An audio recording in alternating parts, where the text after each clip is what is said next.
মনোনয়ন যাচাই বাছাইয়ের শেষ দিনের খবর জানাতে ঢাকা বিভাগীয় কমিশনারের কার্যালয় থেকে যুক্ত হচ্ছেন শাহাদাত অভ্র।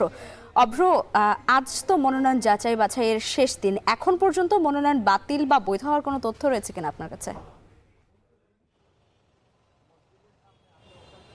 লাইভে আমাদের সাথে কিন্তু কিছুক্ষণ আগে যিনি কিনা রিটার্নিং কর্মকর্তা আছেন তার সাথে কথা হয়েছে।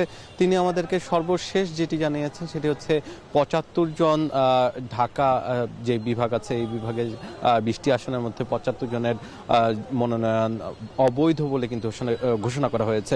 আর বৈধ বলে ঘোষণা করা হয়েছে ১৬৩টি মনোনয়নপত্র। এর মাঝে কিন্তু বলা হয়েছিল যে দুটিকে স্থগিত করা হয়েছে। সেই ক্ষেত্রে কিছুক্ষণ পরে হয়তো বা আমরা জানতে পারবো সেই দুটির ব্যাপারে আসলে কোনো ধরনের সিদ্ধান্ত গ্রহণ করা হয়েছে কিনা।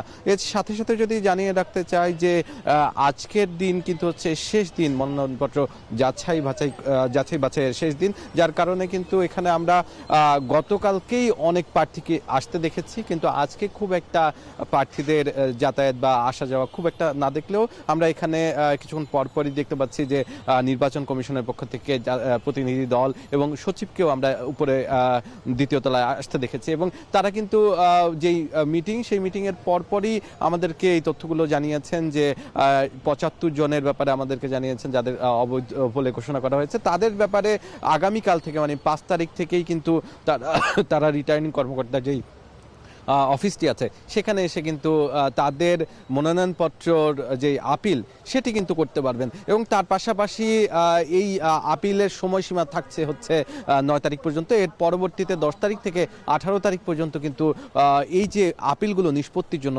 সময় বেঁধে দেওয়া আছে। এই ছিল আমার কাছে এখান থেকে সর্বশেষ তথ্য। লাইবা, মনোনয়ন যাচাই বাছাইয়ের শেষ দিনের খবর জানাতে ঢাকা বিভাগীয় কমিশনারের কার্যালয় থেকে